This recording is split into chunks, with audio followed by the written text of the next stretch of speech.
जय हिंद, वंदे मातरम। दोस्तों, welcome to Shivam study platform. Shivam study परिवार में आप सभी प्यारे भाई एवं बहनों का हार्दिक स्वागत एवं अभिनंदन है। दोस्तों, आज की वीडियो में हम हिंदी का प्रैक्टिस सेट नंबर 7 कराने के लिए जा रहे हैं। और ये जो प्रैक्टिस सेट है दोस्तों, वो हम आप लोगों को बता दें कि ये जो प्रैक्टिस सेट है वो सीटेट दिसंबर 2024 यानी कि दोस्तों जो 15 दिसंबर को जो सीटेट का एग्ज़ाम होने के लिए जा रहा है, उसी एग्ज़ाम को मद्देनज़र रखते हुए दोस्तों हम ये प्रीवियस ईयर क्वेश्चन का दोस्तों ये प्रैक्टिस सेट लगवा रहे हैं। और दोस्तों जो हमने देखो जो भी नए भाई बहन जुड़े हैं उनके लिए दोस्तों हम बताना चाह रहे हैं कि हमने सभी को बताया है कि आप लोग यूथ का प्रैक्टिस सेट लेके आइए। किसका? यूथ का। और उस यूथ के प्रैक्टिस सेट में दोस्तों सीटेट के जितने भी क्वेश्चन हैं, मतलब पूरे के पूरे दोस्तों उसमें पेपर दिए होते हैं। तो अभी तक जितने एग्ज़ाम सीटेट के हुए हैं तो आप लोग उस यूथ के प्रैक्टिस सेट से तैयार कीजिएगा वहाँ पर।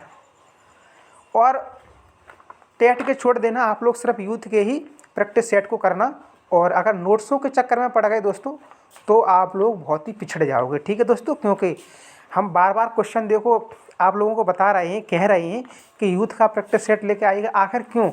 क्योंकि दोस्तों मुझे मालूम है, क्योंकि जो सीटेट क्वेश्चन रखता है वो यूथ के प्रैक्टिस सेट यानी कि जो प्रीवियस ईयर क्वेश्चन है दोस्तों वहीं से वो क्वेश्चन रखता है। ठीक है, तो मुझे तो सबसे अच्छा यूथ लगा, इसलिए मैं यूथ का नाम लेता हूँ। और जो हम आपको क्वेश्चन करा रहे हैं, ये क्वेश्चन हम वही करा रहे हैं जो आप लोग पढ़ोगे। आप लोग उधर पढ़ोगे और इधर दोस्तों जब रिवाइज करोगे और जैसे ही क्वेश्चन देख करके तुरंत उसका आप लोग आंसर दोगे तो दोस्तों आपका जो कॉन्फिडेंस लेवल है दोस्तों वो बढ़ जाएगा। ठीक है, और जितने देखो जो भाई लगातार हमारी क्लास ले रहे हैं वो देख रहे हैं, अभी तक दोस्तों हम 3 ही सब्जेक्ट के प्रैक्टिस सेट करा रहे हैं। साइकोलॉजी हो गया अपना, एक हिंदी हो गया और ईवीएस यानी कि पर्यावरण का। अब बचा हमारा संस्कृत और मैथ। तो आप लोग देखो मैथ में पेडागॉजी टाइप मैथ है दोस्तों, वो आप लोग खुद लगाइएगा, हम उसका रिवीजन बाद में करवाएंगे मैथ वाला। इसके बाद दोस्तों अभी कुछ दिन बाद पर्यावरण का समाप्त हो जाएगा और इसके बाद इसके स्थान पर दोस्तों हम संस्कृत का रख देंगे। ठीक है, संस्कृत का प्रैक्टिस सेट लगवाना स्टार्ट कर देंगे। और एक बात और बता दें आप लोगों को कि जो भी भाई बहन लगातार हमारी ये क्लास देख रहे हैं उनको पता है कि आप लोग देख रहे हैं कि कितना मतलब जो क्वेश्चन है वो बार बार वही घुमा फिरा के पूछ रहा है। तो इसलिए हम आप लोगों से कहते हैं कि आप लोग प्रीवियस ईयर क्वेश्चन ही लगाइएगा। ठीक है, और विश्वास कीजिएगा दोस्तों आप अपने इस परिवार पे, और दोस्तों बहुत ही आपके अच्छे नंबर आएंगे, ऐसी बात नहीं है। आप लोग बस जुड़े रहिएगा। ठीक है दोस्तों, और इससे दोस्तों अगर आपने अभी तक हमारे इस YouTube चैनल को दोस्तों सब्सक्राइब नहीं किया है तो प्लीज़ पहले इसे सब्सक्राइब कीजिएगा और बेल आइकन दबाइएगा ताकि हर एक नोटिफिकेशन आप लोगों के पास पहुंचता रहे। वीडियो को लाइक करके अपने दोस्तों तक शेयर कीजिएगा। आइएगा दोस्तों, अब चलते हैं अपनी क्लास की ओर। और शुरुआत में दोस्तों इतना सब कुछ बताना, बहुत से ऐसे बच्चे हैं वो ये सोचते होंगे मने कि मतलब शुरुआत में ही बताने लगते हैं। तो देखो ये सब कुछ आपके पढ़ाई से रिलेटेड ही है, कोई हम अदर बात नहीं बताते हैं इधर उधर की। हम दोस्तों आपके पढ़ाई से रिलेटेड भी जितनी बातें होती हैं हम आपको वही बताते हैं। ठीक है दोस्तों, तो आप लोग एक बढ़िया सा कमेंट कीजिएगा दोस्तों मेरे लिए, ताकि दोस्तों मेरा भी दिल खुश हो जाए। और इसी के बदले में दोस्तों हम आपको एक मोटिवेट शायरी सुनाते हैं। कामयाबी का असली मतलब खुद को बेहतर बनाना ही सच्ची कामयाबी है दोस्तों। अपने आप को अच्छा बना लो, कामयाबी आपको हर हाल में मिलने वाली है। कभी हार मत मानो दोस्तों, कभी हार मत मानो, क्योंकि आप नहीं जानते कि अगली कोशिश कितनी कामयाब हो सकती है। आपको क्या पता है भाई, आप लगातार पढ़ते चले जा रहे हो और एग्ज़ाम बहुत सारे आप मतलब सभी के देखो फॉर्म पड़े रहते हैं, पता नहीं कौन से फॉर्म में आपका सिलेक्शन हो जाए उसका एग्ज़ाम देने के बाद। ठीक है, तो इसलिए लगे रहिएगा। आइएगा दोस्तों, अब हम चलते हैं अपनी क्लास की ओर। तो आज की क्लास का ये दोस्तों 6 क्लासें दोस्तों अभी तक मेरी हो चुकी हैं हिंदी की प्रैक्टिस सेट की, और ये 7वीं क्लास है दोस्तों। और आप लोग एंड तक शुरू से लेकर के दोस्तों एंड तक बने रहना, बिल्कुल क्लास को मिस मत करना। क्योंकि दोस्तों क्वेश्चनों के साथ साथ दोस्तों जो 4 ऑप्शन आते हैं दोस्तों, हम इन ऑप्शनों का भी पोस्टमार्टम करते हैं। बहुत सारी ऐसी बातें बताते हैं जो इसमें नहीं लिखी हैं दोस्तों, वो हम अलग से बता देते हैं। तो इसलिए आप लोग क्लास को मिस मत करना। ऐसा नहीं कि थोड़ा क्लिक किया, थोड़ा देखा 5-10 मिनट और छोड़ दिया और चल दिए। देखो दोस्तों, इससे कुछ भी नहीं होने वाला है। बस आप 14 दिसंबर तक आप लोग हमारे साथ बने रहिएगा। फिर आप देखना दोस्तों, एक बच्चा जो कोचिंग पढ़ रहा है, 10,000 रुपये दे करके, और एक आप दोस्तों सिर्फ मोबाइल से ही पढ़ रहे हो और यूथ का प्रैक्टिस सेट से, दोस्तों आपके उससे बहुत अच्छे नंबर आएंगे। मुझे मालूम है दोस्तों स्पीटेट वाला क्वेश्चन कहाँ से रखता है। तो दोस्तों जो क्वेश्चन वो रखता है ना, वही क्वेश्चन हम आपको डायरेक्ट कराए ना, किस तरह से आपको क्वेश्चन करना है, कैसे कि एग्जाम में क्वेश्चन पूछेगा। दोस्तों जब आप एग्ज़ाम देने के लिए जाओगे तो वहाँ पर आपको कुछ नया नहीं लगेगा, आपको यही लगेगा कि हम अपनी क्लास में क्वेश्चन कर रहे हैं।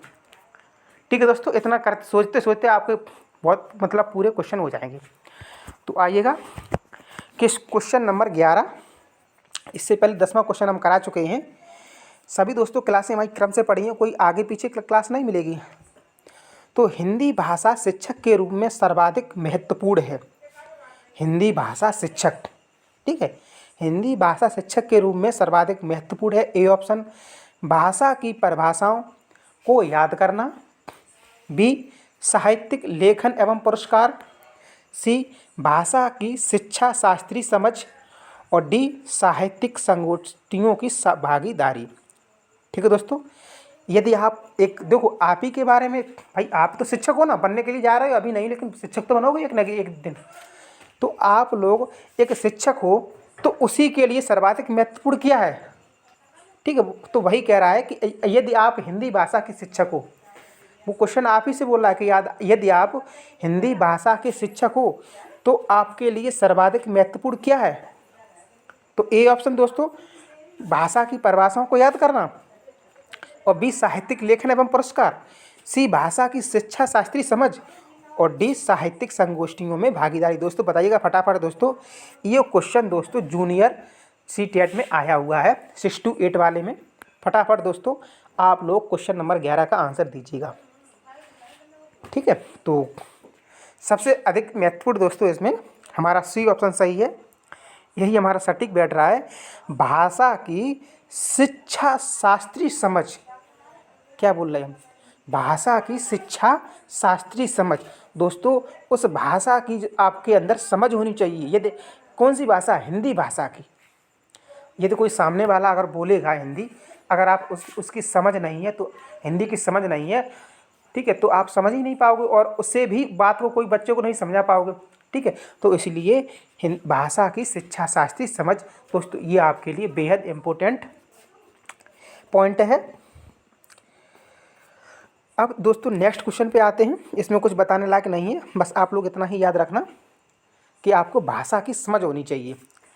12वां नंबर क्वेश्चन दोस्तों क्या कह रहा है, उच्च प्राथमिक स्तर पर, उच्च प्राथमिक देखो प्राथमिक हमारा प्राइमरी हो गया 1 से लेकर के 5 तक, और उच्च प्राथमिक 6 to 8 जूनियर वाला स्कूल। ठीक, तो उच्च प्राथमिक स्तर पर सीखने का एक महत्वपूर्ण उद्देश्य है। वो बात कर रहा है 6 to 8 की, कि 6 to 8 क्लास में जो स्तर है वहाँ पर सीखने का एक महत्वपूर्ण उद्देश्य क्या। ए ऑप्शन, पठित सामग्री को ज्यों का त्यों प्रस्तुत करना। पठित सामग्री को जो आप पढ़ रहे हो उसी को ज्यों का त्यों प्रस्तुत करना। बी ऑप्शन, पठित सामग्री का तार्किक विश्लेषण करना। सी, पठित सामग्री के पक्ष में अपनी बात रखना। और डी, पठित सामग्री के विरुद्ध अपनी बात रखना। दोस्तों देखो आप लोग क्या करो, ऑप्शनों को काटना सीखो। इसमें कुछ क्वेश्चन ऐसे होते हैं जो देखो समझ में तो नहीं आते, लेकिन क्वेश्चन समझ में नहीं आता है सही से, मतलब समझ थोड़ा बहुत तो आएगा ना, लेकिन आप लोग क्या करें कि ऑप्शन में जाइएगा पहले।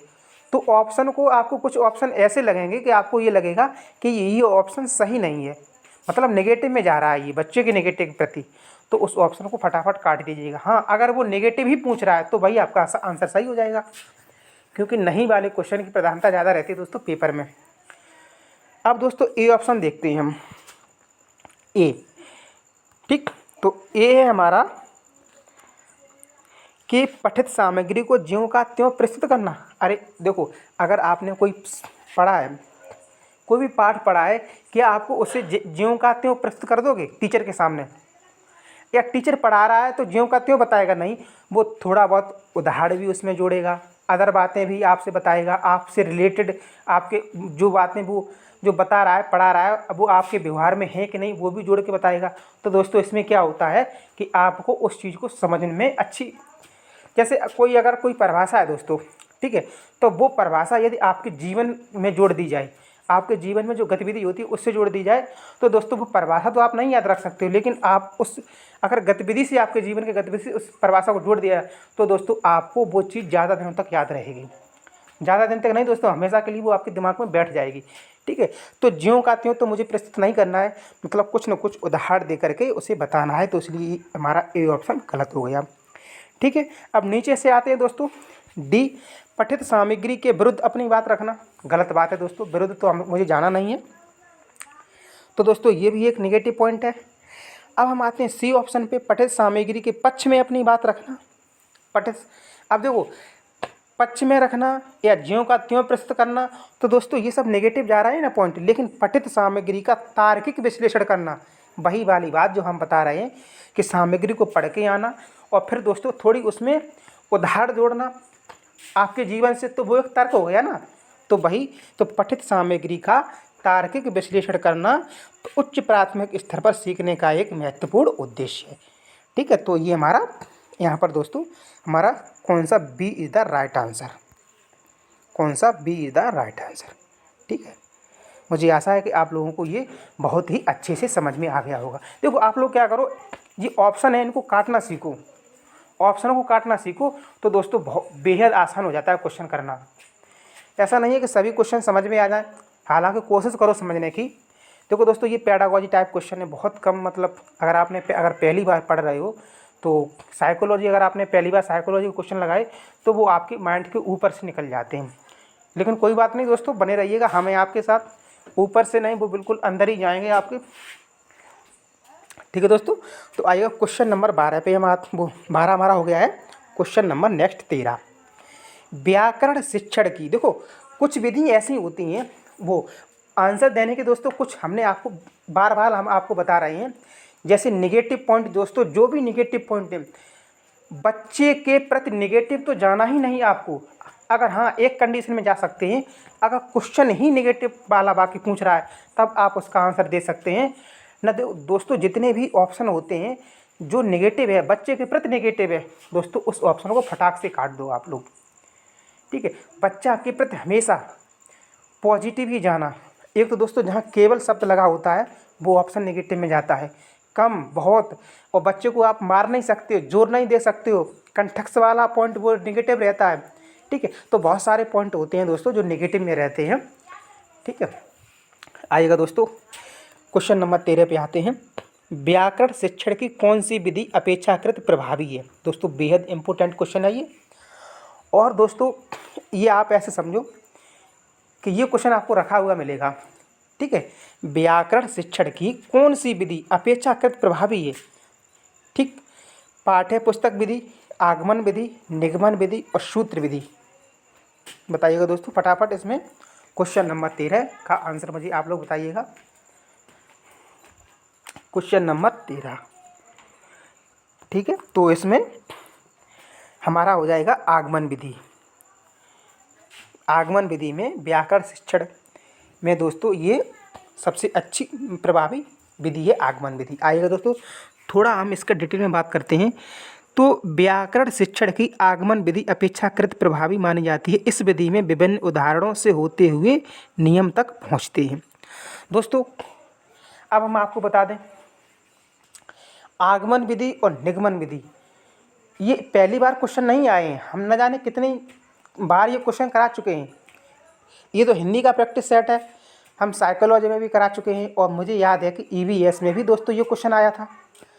तो चलते चलते दोस्तों लगे हाथ हम आप लोगों को आगमन विधि और निगमन विधि एक बार फिर से बता दे रहे हैं, जबकि दोस्तों हम आप लोगों को आगमन विधि और निगमन विधि बता चुके हैं।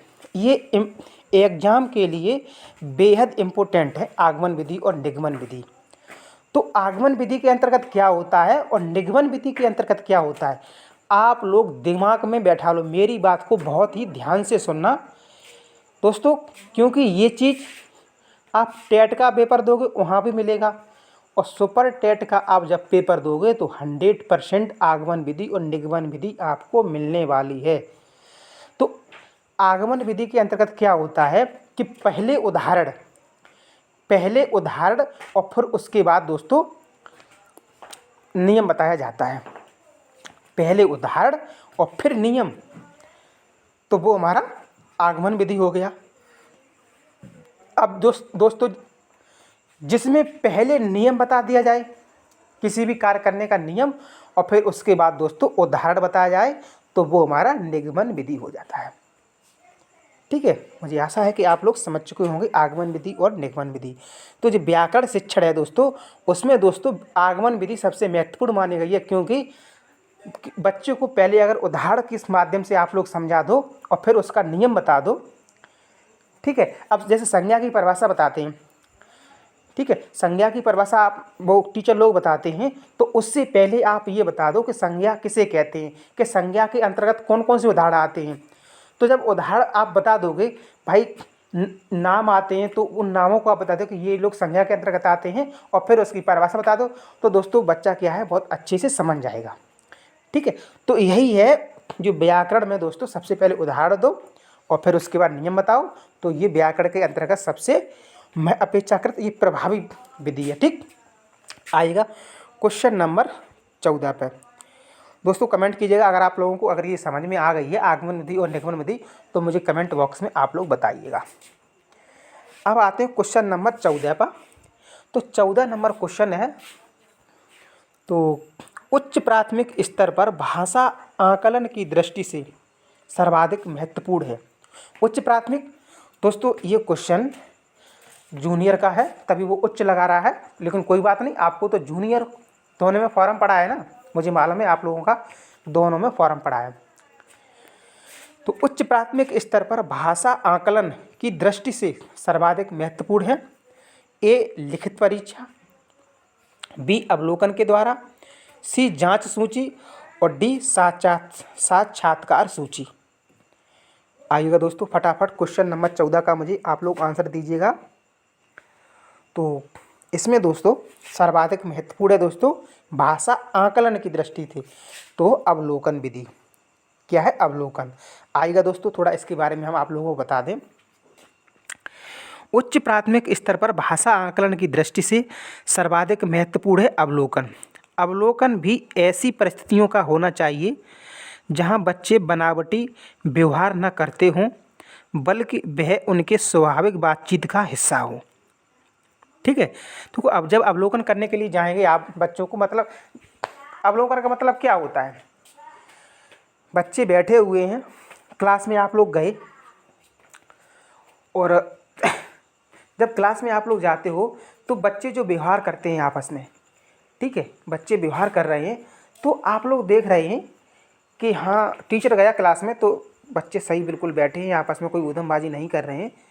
ठीक है, अवलोकन मतलब उनकी जांच करना, वो क्या कर रहे हैं, तो जांच करके आप लोग आ जाते हो। लेकिन वो बच्चे बनावटी व्यवहार ना करते हों कि टीचर को देख कर कि हाँ टीचर आ गया तो हम शांत बैठ जाएं और फिर हम लौट आए, नहीं, बनावटी व्यवहार नहीं करना चाहिए, और वो मतलब जो उनका रियल व्यवहार है वो करें आपके सामने। तो दोस्तों जब आप अवलोकन करने के लिए जाते हो, क्लास में घूमने के लिए जाते हो, देखने के लिए जाते हो, परखने के लिए जाते हो कि बच्चे कैसे हैं क्लास में, कैसे नहीं हैं, तो दोस्तों तो वही है कि उच्च प्राथमिक स्तर पर भाषा आकलन की दृष्टि से सर्वाधिक महत्वपूर्ण है अवलोकन। आइएगा दोस्तों क्वेश्चन नंबर 15 पे आते हैं। तो क्वेश्चन नंबर 15 हमारा क्या कहता है, उच्च प्राथमिक स्तर पर पाठ्य पुस्तकों में हिंदी तर भाषा को ही जगह मिलनी चाहिए ताकि बच्चे। आइएगा दोस्तों, जो उच्च प्राथमिक स्तर है उनमें दोस्तों जो पाठ्य पुस्तकें हैं, उन पाठ्य पुस्तकों में हिंदी तर भाषा को ही जगह मिलनी चाहिए ताकि बच्चे। ए ऑप्शन, ये सभी मतलब नीचे 3 वाले ये सभी, ठीक है, इसने क्या कर दिया, उल्टा रख दिया।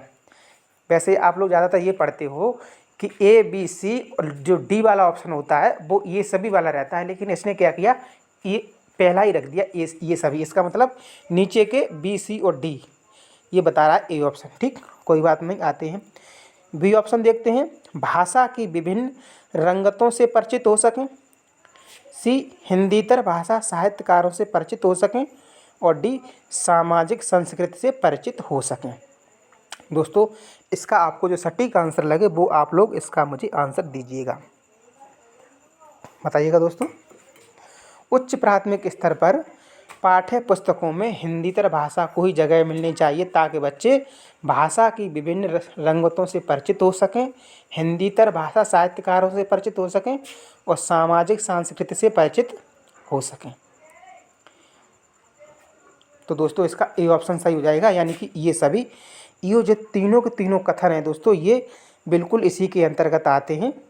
हिंदीतर भाषा में अगर जगह मिल जाएगी तो दोस्तों देखो, एक तो आप सामाजिक संस्कृति से परिचित हो जाएंगे, दूसरा सी ऑप्शन है जो हिंदीतर भाषा के जो साहित्यकार हैं उनसे आप परिचित हो जाएंगे, और विभिन्न रंगतों से परिचित। दोस्तों अगर आपको ये समझ में नहीं आ रहा है तो यदि सी और डी दोस्तों दो हैं तो तीसरा अपने आप इसके साथ खिंच के जाएगा, क्योंकि ये सभी भी ऑप्शन है इस वजह से। आइएगा दोस्तों क्वेश्चन नंबर 16 पे आते हैं। उच्च प्राथमिक स्तर, दोस्तों आज ये सभी क्वेश्चन मुझे लग रहा है सब जूनियर के हैं, लेकिन कोई बात नहीं, जूनियर हो चाहे प्राइमरी हो, क्वेश्चनों का धुआं करेंगे। जो भी क्वेश्चन आप लोगों के सामने आ जाएगा स्क्रीन पर, और मुझे आशा है कि आप लोगों को ये बहुत ही अच्छे से समझ में आ रहे हैं। आप लोग बस 2 या 3 बार इसे रिवाइज कर लो, बस एग्जाम में आपको फटाफट जैसे क्वेश्चन आएगा आप लोग करते चले जाओगे। तो क्वेश्चन नंबर 16 दोस्तों, उच्च प्राथमिक स्तर पर भाषा सीखने में पाठ्य पुस्तकों की अतिरिक्त कौन सी संसाधन सामग्री सर्वाधिक महत्वपूर्ण है, बताइएगा दोस्तों। ए, समाचार पत्र, बी, रेडियो नाटक, सी, कविता पाठ और डी, आय अनुरूप साहित्य। बताइएगा दोस्तों, बात कर रहा है उच्च प्राइमरी की। तो क्वेश्चन नंबर 16 और क्वेश्चन नंबर 16 का दोस्तों हमारा डी ऑप्शन सही हो जाएगा, आय अनुरूप साहित्य। ये आपके लिए बेहद इम्पोर्टेंट है। क्या है दोस्तों, आइएगा थोड़ा डिटेल में बात करते हैं। उच्च प्राथमिक स्तर पर भाषा सीखने में पाठ्य पुस्तक के अतिरिक्त आय अनुरूप साहित्य संसाधन सामग्री सर्वाधिक महत्वपूर्ण है। व्याकरण की अपेक्षा साहित्य अधिक रुचिकर होता है। समझ रहे बात को। यह क्षेत्रीयता एवं पात्रों के भाषागत विशेषता को अपने में समेटे रहता है, जो कि भाषा सीखने में बहुत उपयोगी एवं सहायक होता है। ठीक है दोस्तों, आइएगा नेक्स्ट क्वेश्चन पे आते हैं। क्वेश्चन नंबर 16 तो हो गया है।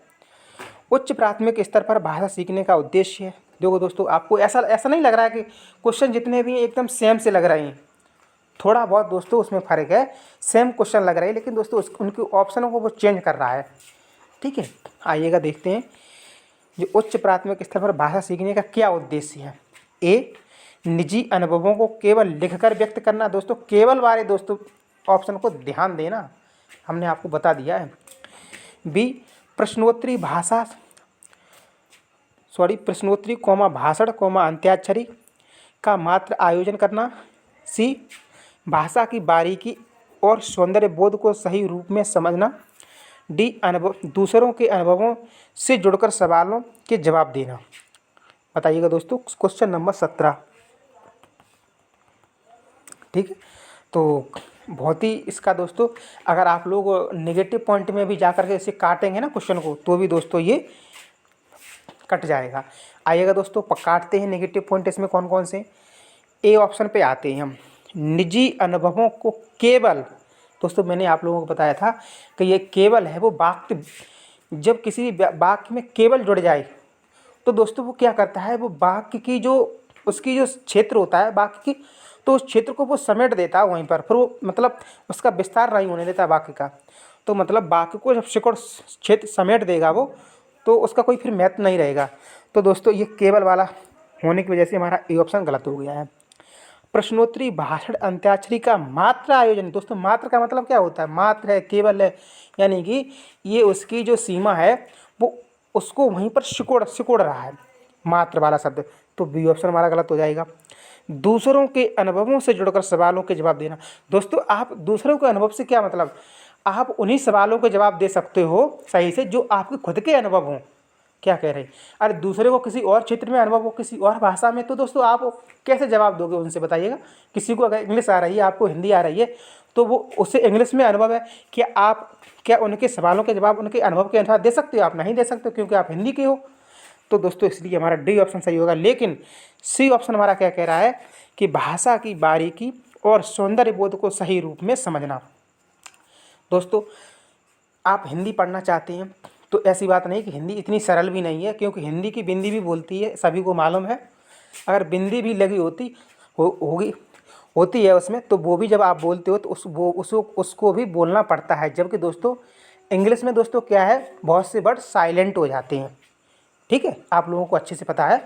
लेकिन हिंदी की बिंदी बोलती है, इसलिए भाषा की बारीक, आपको अगर हिंदी सीखनी है तो दोस्तों उसकी जो बारीकी है उसको भी सीखना पड़ेगा, और दोस्तों बोलने के टाइम वो उसे सौंदर्य रूप उसे देना पड़ेगा, ठीक है। तो ये हमारा ऑप्शन सी ऑप्शन सही हो जाएगा। सी इज द राइट आंसर आएगा। दोस्तों क्वेश्चन नंबर 18 पे आते हैं। अगर समझ में आ रहा है आप लोगों को तो फटाक से दोस्तों एक कमेंट लिखिएगा। क्वेश्चन नंबर 18 क्या कह रहा है? ज्ञान से संबंधित अन्य विषयों की समझ का विकास तथा उससे आनंद उठाने की क्षमता का विकास उच्च प्राथमिक स्तर पर भाषा सीखने का है। देखो दोस्तों फिर से आ गया वही बात, बस थोड़ा थोड़ा घुमा रहा है। और यही ऐसे ही क्वेश्चन हम आपको बता रहे हैं, अभी से हम बता रहे हैं आप लोगों को, ऐसे ही क्वेश्चन सेम टू सेम आपको पेपर में रखे हुए मिलेंगे, ठीक है। मैंने देखा है दोस्तों, एक बार नहीं कई सालों से मैं सीटेट का एग्ज़ाम दिया तो नहीं है, एक दो तीन बार, एक बार दिया है, लेकिन पेपर तो इसका हम हर बार देखते हैं। क्या होता है भाई, क्वेश्चन आगे पीछे करके वो रखता रहता है, ठीक है। इसलिए तो मैं आप लोगों से कह रहा हूँ कि मुझे मालूम है कि पेपर कहाँ से रखता है, वो बस प्रीवियस ईयर क्वेश्चनों में ही घुमा फिरा के रखता है। तो इसीलिए हम आप लोगों से कहते हैं कि यूथ का प्रैक्टिस सेट लेके आइएगा दोस्तों, उसको बिल्कुल घोल करके पी जाइएगा। ऐसा मत करना घोल के पी मत जाना, मतलब उसको खूब अच्छे से याद कर लेना ना। आप ऐसा करो घोल के पी जाओ, घोल के मत पीना। तो क्वेश्चन नंबर 18, ज्ञान से संबंधित अन्य विषयों की समझ का विकास, जो ज्ञान से संबंधित अन्य विषयों की समझ का विकास तथा उससे उठाने की क्षमता का विकास उच्च प्राथमिक स्तर पर भाषा सीखने का ए ऑप्शन सबसे कम महत्वपूर्ण उद्देश्य है, बी एकमात्र उद्देश्य है, सी एक महत्वपूर्ण उद्देश्य है, और डी सर्वाधिक महत्वपूर्ण उद्देश्य है। दोस्तों फटाफट आप लोग, अगर ये क्वेश्चन आप लोगों के समझ में नहीं आ रहा तो आप नेगेटिव पॉइंटों को पहले काटिएगा। मुझे लग रहा है कि 100 क्वेश्चनों में से अगर परसेंट देखा जाए दोस्तों, तो 95% क्वेश्चन ऐसे हैं जिनके अंतर्गत उनके जो आंसर हैं, ऑप्शन हैं, तो वो नेगेटिव पॉइंट दिए गए हैं। अगर आप उन नेगेटिव पॉइंटों को काट देंगे फिर भी दोस्तों आपका आंसर सही निकलेगा, आइएगा दोस्तों। इसका हम ए ऑप्शन देखते हैं, इसका पोस्टमार्टम करते हैं ए ऑप्शन का। तो सबसे कम महत्वपूर्ण उद्देश्य है भाई, प्राथमिक स्तर पर भाषा सीखने का जो उद्देश्य है वो क्या सबसे कम महत्वपूर्ण उद्देश्य नहीं? ऐसा तो नहीं है, सबसे कम क्यों है भाई? तो ये हमारा गलत हो जाएगा। एकमात्र उद्देश्य है भाई, ऐसा भी नहीं है।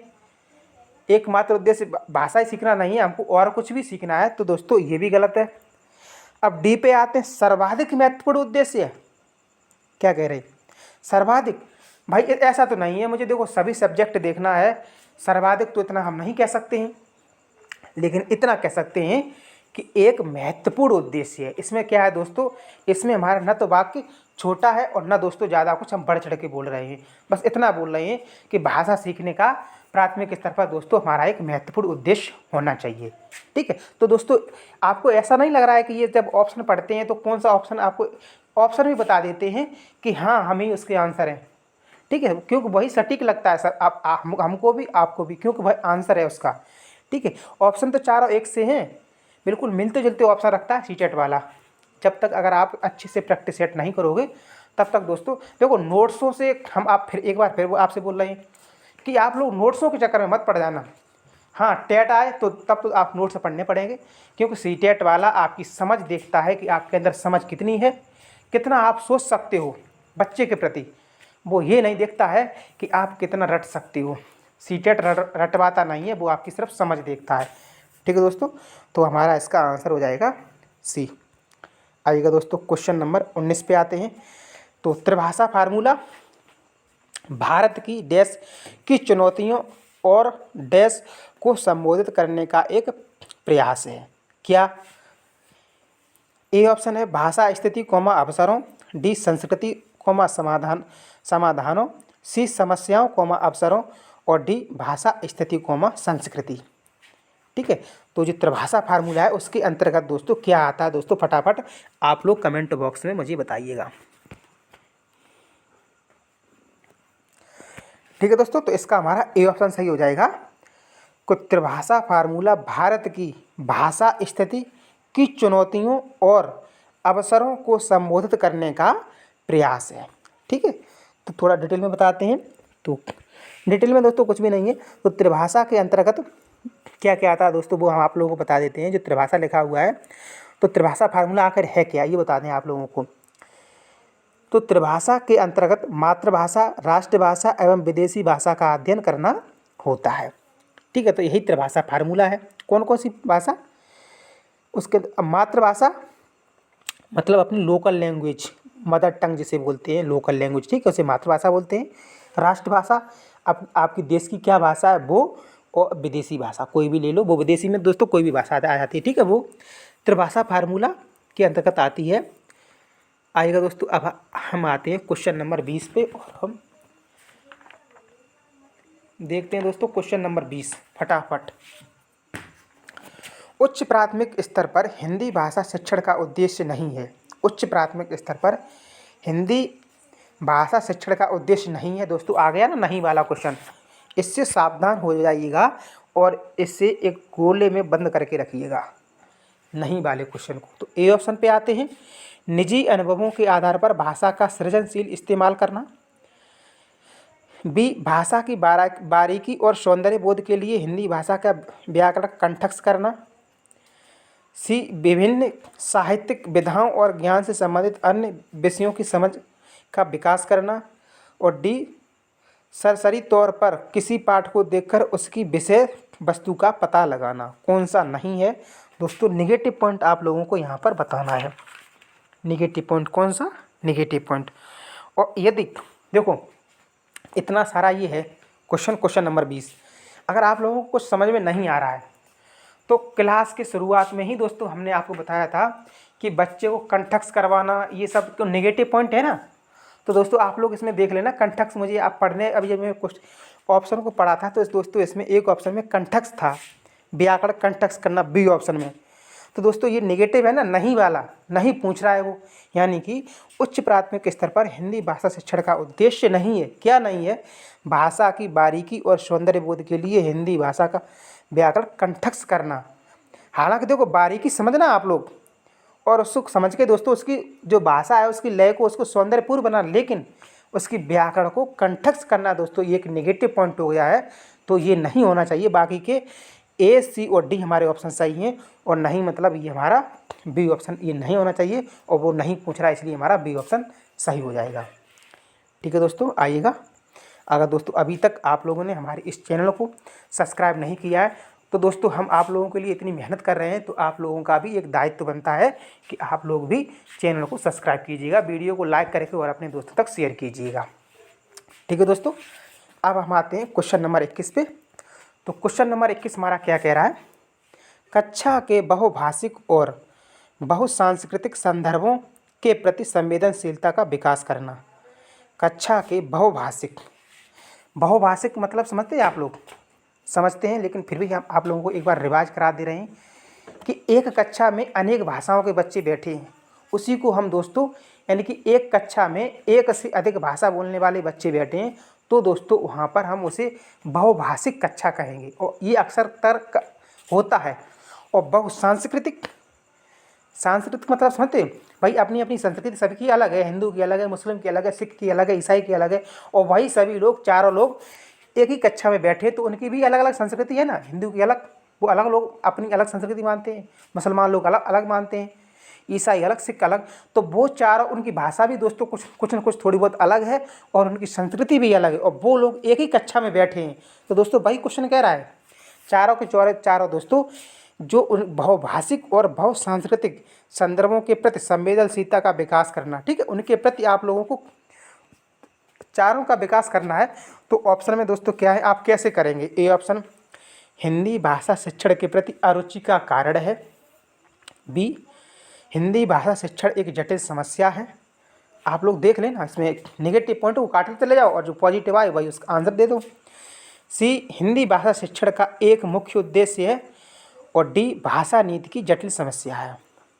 मुझे तो यहाँ पर ऐसा लग रहा है कि सभी के सभी निगेटिव पॉइंट मुझे तो दिख रहा है, लेकिन आप लोग देखो इसमें एक पॉजिटिव पॉइंट भी छपा हुआ है। Question number 21।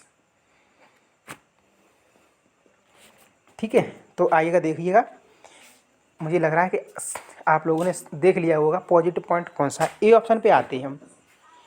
हिंदी भाषा शिक्षण के प्रति अरुचि का कारण है। क्या ऐसा ही है दोस्तों? ऐसा तो नहीं है, बिल्कुल अरुचि का कारण नहीं, बिल्कुल रुचि है दोस्तों सभी को। तो ए ऑप्शन कट गया। बी ऑप्शन पे आते हैं, हिंदी भाषा शिक्षण एक जटिल समस्या है दोस्तों, बिल्कुल नहीं है जटिल समस्या, तो ये भी कट गया। डी पे आते हैं, भाषा नीति की जटिल समस्या है, ये भी कट गया। बचा हुआ सी ऑप्शन, इसी को हम टिक कर देते हैं। यानी कि हिंदी भाषा शिक्षण का एक मुख्य उद्देश्य है क्या? कक्षा के भाषिक और बहुसांस्कृतिक संदर्भों के प्रति संवेदनशीलता का विकास करना। किसका? संवेदनशीलता का।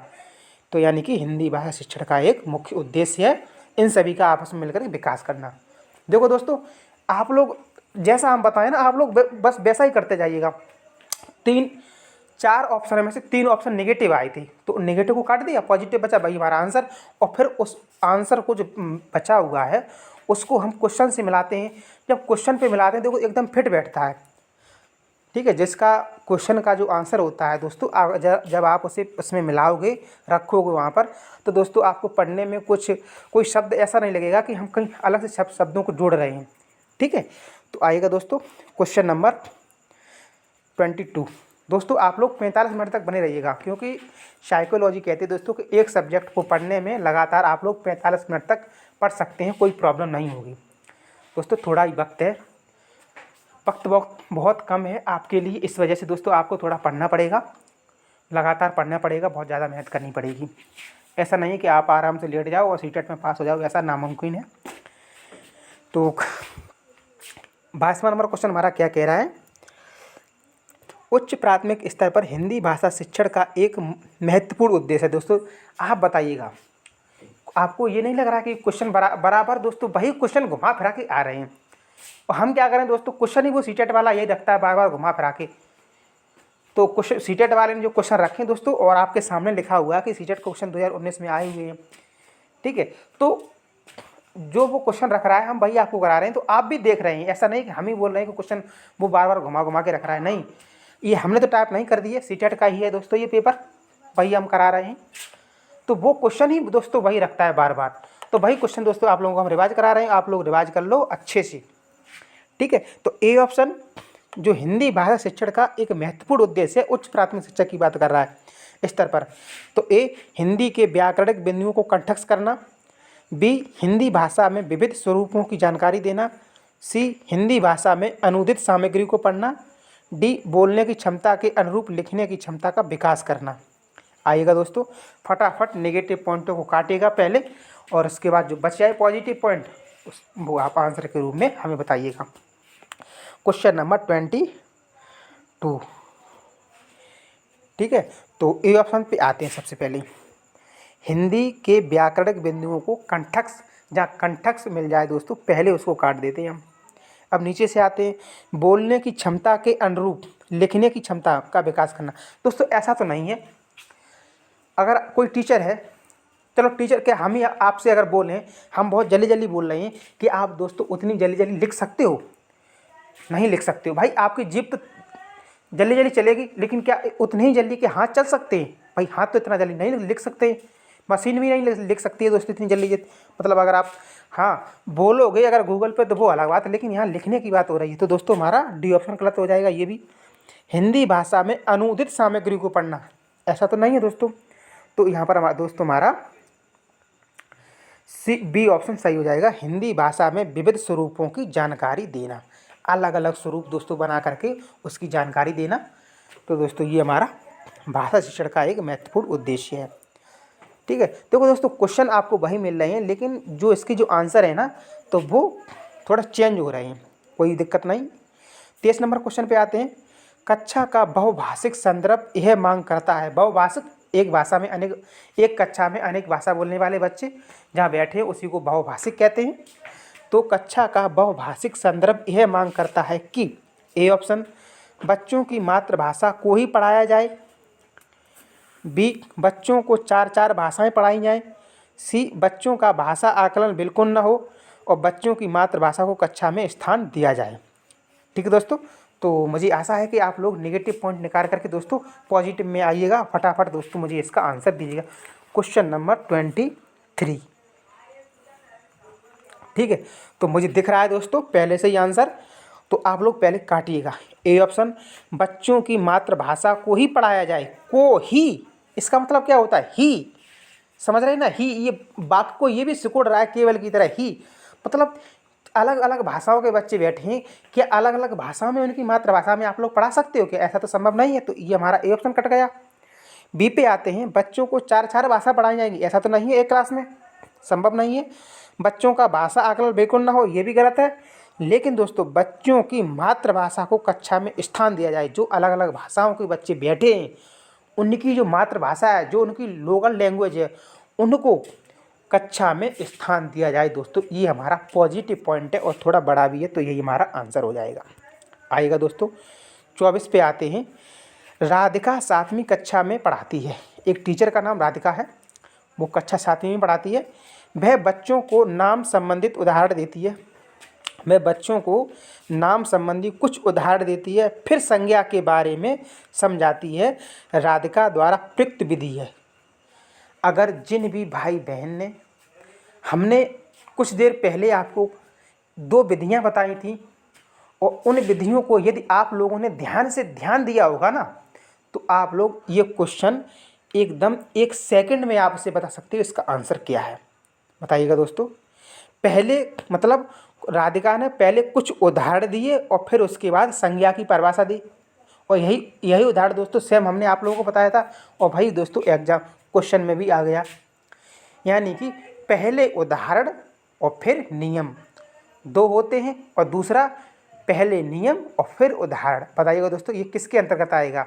यानी कि पहले उसने उदाहरण दिए और फिर नियम दिया। ठीक है, तो ये दोस्तों हमारा आगमन विधि के अंतर्गत आता है, जो पहले उदाहरण और फिर नियम, और पहले नियम और फिर उदाहरण, तो ये हमारा निगमन के अंतर्गत दोस्तों आ जाएगा। तो क्वेश्चन नंबर 24 दोस्तों हमारा ए ऑप्शन सही हो जाएगा। ठीक है, आइएगा क्वेश्चन नंबर 25 पे आते हैं 25। और दोस्तों आज की क्लास का दोस्तों मुझे लग रहा है ये अंतिम ही क्वेश्चन है, और 43 मिनट्स होने के लिए जा रहे हैं, तो फटाफट दोस्तों इसको हम कर देते हैं। भाषा की नियमबद्ध प्रकृति को पहचानना और उसका विश्लेषण करना उच्च प्राथमिक स्तर पर भाषा शिक्षण का उद्देश्य नहीं। ए ऑप्शन उद्देश्य नहीं है, बी एकमात्र उद्देश्य है, और सी मुख्य उद्देश्य है, और डी उद्देश्य है। दोस्तों मुझे लग रहा है कि दोस्तों आप लोग अगर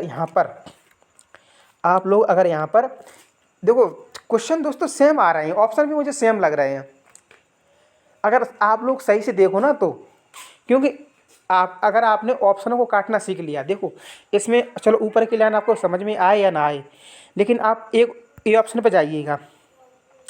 क्या उद्देश्य नहीं है? ऐसा तो दोस्तों नहीं है भाई। भाषा की जो प्रकृति एवं को पहचानना और उसका विश्लेषण करना प्राथमिक स्तर भाषा शिक्षण का क्या उद्देश्य नहीं है? ऐसी बात नहीं, उद्देश्य है तो नहीं है, इसलिए कट गया।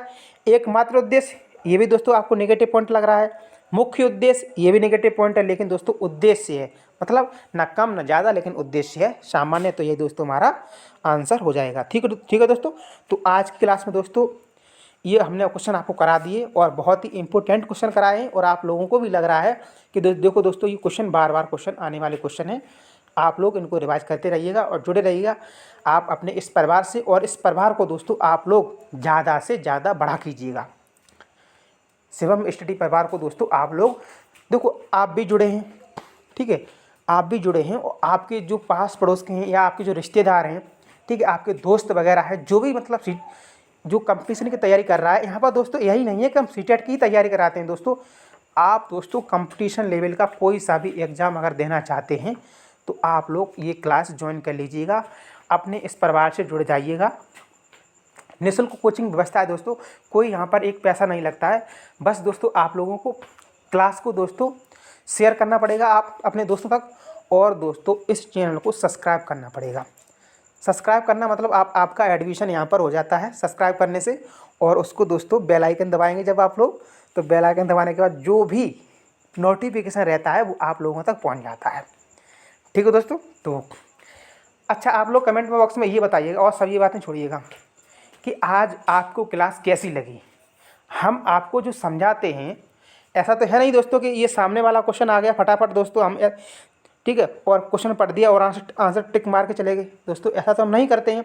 हम दोस्तों पूरा कुछ पहले क्वेश्चन को समझाते हैं, फिर 4 ऑप्शनों को समझाते हैं, उसका पूरा पोस्टमार्टम करते हैं, ताकि दोस्तों आपको ये चीज़ें ज़्यादा दिनों तक याद रहें। ठीक है। और नहीं तो दोस्तों फटाफट ऐसे तो आप बुक से भी पढ़ सकते। तो हम आपसे ऐसा क्यों बोल रहे हैं, क्योंकि दोस्तों आप उधर पढ़ना याद करो वहाँ पर और मेरे साथ रिवाइज करो, तो वहाँ पर दोस्तों आपकी जो कुछ चीज़ें हैं जो समझ में नहीं आ रही हैं वो क्लास में समझ में आ जाएंगी। ठीक है। तो इसीलिए हम ये तरीका आप लोगों को बता रहे हैं। तो ठीक है दोस्तों, तो आज की वीडियो बस इतना ही। और अभी तक आपने अगर चैनल को सब्सक्राइब नहीं किया है तो दोस्तों आप लोग चैनल को सब्सक्राइब कर दीजिएगा। देखो दोस्तों, हम भी आपके लिए इतनी मेहनत करते हैं, तो आप जब चैनल आप सब्सक्राइब करते हो तो मुझे भी खुशी मिलती है अंदर से। तो दोस्तों मुझे भी अच्छा लगता है पढ़ाते हुए। ठीक है। तो चैनल को सब्सक्राइब करके वीडियो को लाइक करके दोस्तों अपने दोस्तों तक शेयर कीजिएगा। और बस आज की क्लास में इतना ही। मिलते हैं नेक्स्ट वीडियो में, तब तक के लिए love you guys. Thank you for watching this video.